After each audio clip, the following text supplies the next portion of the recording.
আল্লাহর ভালোবাসা, এটাই একজন মানুষের জীবনের সবচেয়ে বড় অর্জন।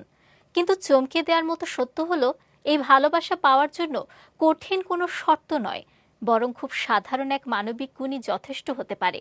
কি সেই গুণ, সে সম্পর্কে বিস্তারিত থাকছে ডেস্ক রিপোর্টে। যে মানুষকে আল্লাহ সবচেয়ে বেশি ভালোবাসেন তিনি হলেন সেই ব্যক্তি যিনি মানুষের সবচেয়ে বেশি উপকার করেন।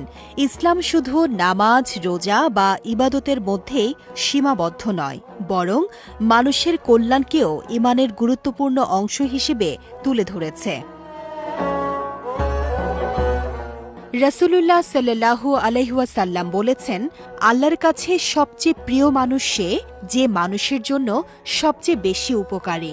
এই হাদিস আমাদের শেখায় একজন মুমিনের প্রকৃত সৌন্দর্য শুধু ইবাদতে নয়, বরং মানুষের প্রতি তার আচরণ, সহমর্মিতা ও উপকারে প্রকাশ পায়।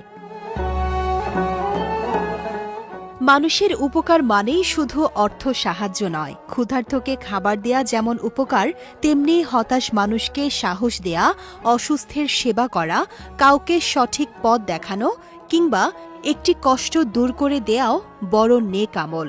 ইসলাম এমন সমাজ গড়তে চায় যেখানে মানুষ শুধু নিজের কথা ভাববে না, বরং অন্যের কষ্ট অনুভব করবে। আজকের পৃথিবীতে মানুষ প্রযুক্তিতে এগিয়েছে, কিন্তু মানবিকতা অনেক ক্ষেত্রে হারিয়ে যাচ্ছে। মানুষ নিজের সুখ নিয়ে ব্যস্ত, অথচ পাশের মানুষের দুঃখ দেখার সময় নেই। অথচ একজন সত্যিকারের মুমিন সেই ব্যক্তি যার মাধ্যমে অন্য মানুষ শান্তি ও স্বস্তি পায়।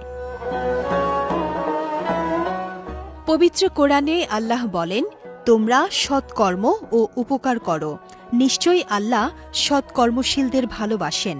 তাই একজন শিক্ষক যদি নিষ্ঠার সঙ্গে শিক্ষা দেন, একজন চিকিৎসক আন্তরিকভাবে রোগীর সেবা করেন, একজন ব্যবসায়ী সততার সঙ্গে মানুষের প্রয়োজন পূরণ করেন, তাহলেও তারা আল্লাহর প্রিয় বান্দাদের অন্তর্ভুক্ত হতে পারেন। আল্লাহর ভালোবাসা অর্জনের পথ খুব কঠিন নয়, প্রয়োজন শুধু একটি সুন্দর হৃদয়, যে হৃদয় মানুষের কষ্টে ব্যথিত হয়, মানুষের উপকারে এগিয়ে আসে এবং প্রতিদানের আশা না করে শুধুমাত্র আল্লাহর সন্তুষ্টির জন্য কাজ করে।